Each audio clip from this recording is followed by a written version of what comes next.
Hello everyone, this is the first session in math in algebraic simplification and algebra. My name is Dr. Hisham Al-Ubaidi. This is my email address. In case if you have any question, you can always email me and let me know, but we will have a platform for asking questions. And there will also be online quiz and interactive sessions. Hopefully some of these concepts will be useful. Some of you probably already been through them. So they will be a refresher for things you learned in the past.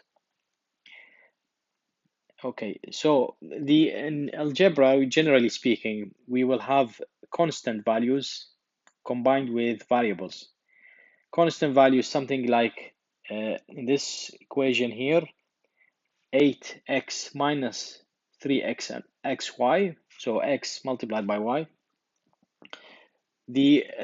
When I see something like this, that means I have a constant value 8. So we call this is a constant. 8 and 3 or minus 3 are constant values. They don't change. The x and y are variables.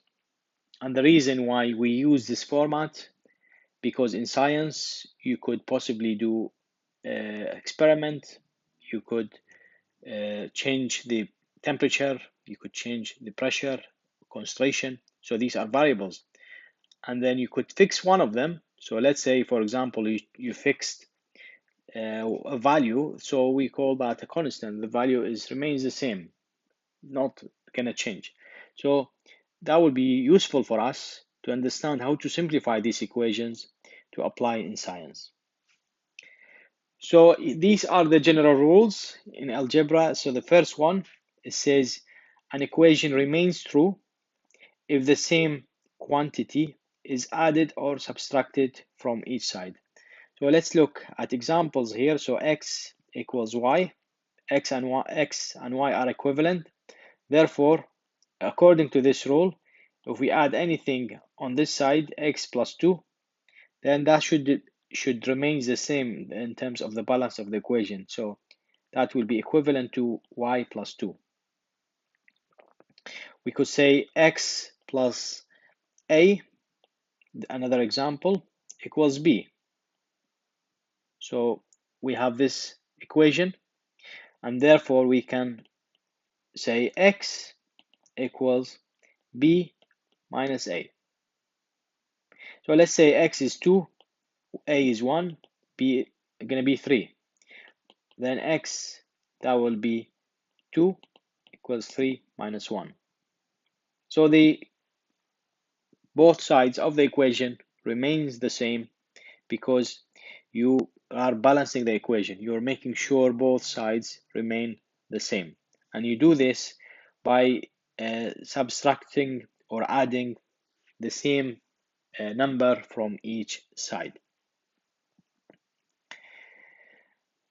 Second rule says an equation is unaffected if each side is multiplied or divided. So let's use the same x equals y. Then therefore, if we multiply both sides 2x, then that should be equivalent to 2y.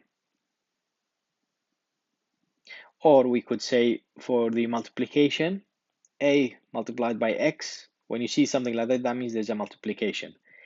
A multiplied by x equals b. Then we can to find the value of x in this case, that's going to be divided by a. So what happens if you want to understand it? Let's look at this a bit further. So you have ax equals b.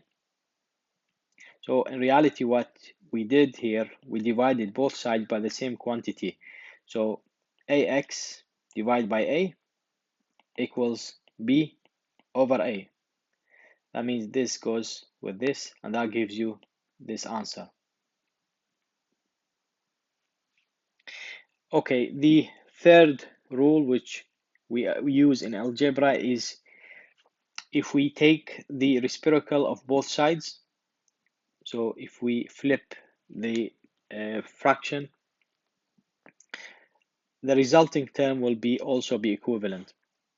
So if we look at examples here, x equals a plus b,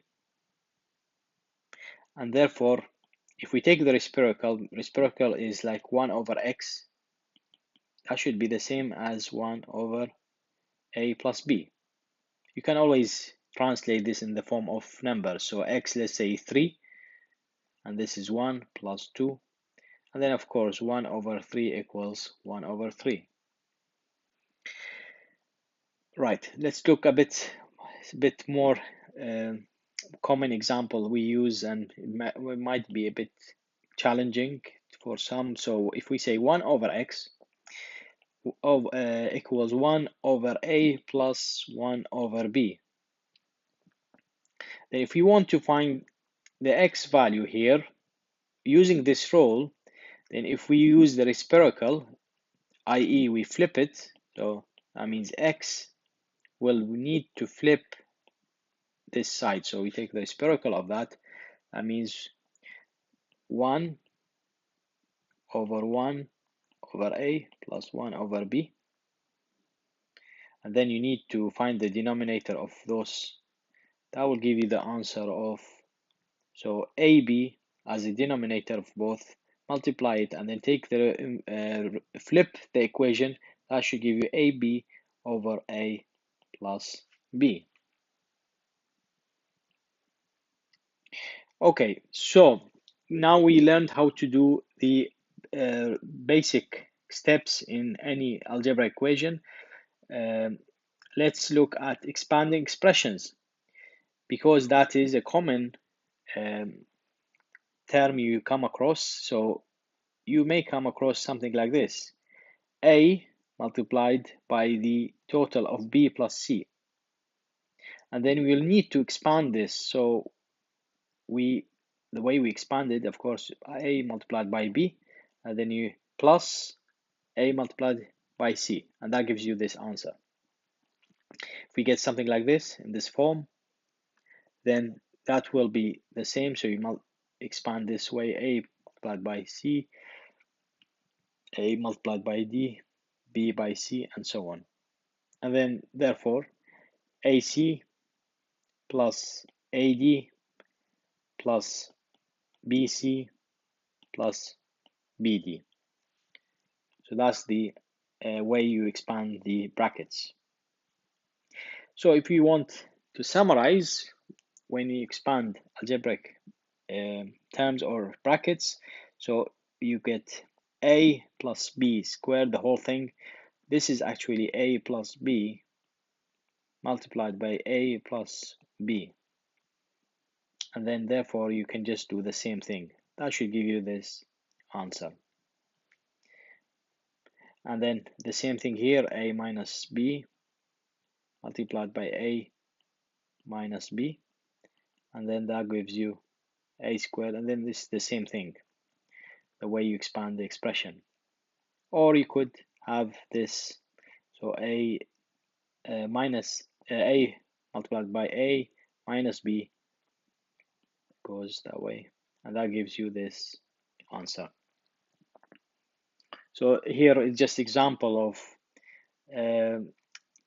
you have this expression, or this equation: 35x squared y squared minus 10x y cubed. So what happened here, we take the common denominator, so 35 and 10 both, they will be divided by 5. So, and then you get x and y, and then y squared, and then you divide 35 by the 5xy squared, gives you 7x, and then you divide this by that, gives you minus 2y.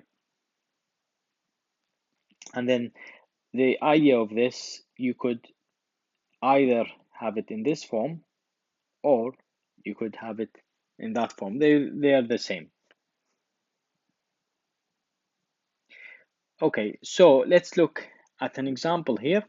So in this case, you have 2x plus 4 multiplied by 3x minus 1. the same thing to multiply by both sides, and then multiply here, and therefore that means the answer will be 2x multiplied by 3x, so that will be 6x squared minus 2x plus 12x minus 4. These are, don't forget these, you can, because this is minus 2x plus 12x, so that could be 6x squared plus 10x minus 4. So we managed to expand the brackets in this form. Okay, so the last part here is the algebraic fractions, and when we have something like this, is actually we mean this format, x divided by y. And then for that we have the same rules, so everything we learned before today will be applied to this format. Just give you examples here. So let's say 2 divided by 6x multiplied by x over 3y. When you have this form, we apply the same rule. So this is going to be multiplied by that, and this by this. That should be 2x, and here 18y. So in this case, you have if you multiply, that means 2x. Sorry, forgot the x here. So you got the 18 goes with that, and this goes with the x here. So that will be 1 over 9y. Let's look at example where you need to divide instead of multiply. So let's say you have 4 divided by x divided by 3x divided by 4y. So the easiest way to solve this is we change the division to multiplication. So if you do this, you just take the reciprocal of this part. So that means 4 over x multiplication, take the reciprocal, that means 4y divided by 3x. And then we do what we did above, that means 16y over 3x squared. Okay, so these are the rules, these are the basics we use to solve algebraic equations. Let's go through some examples.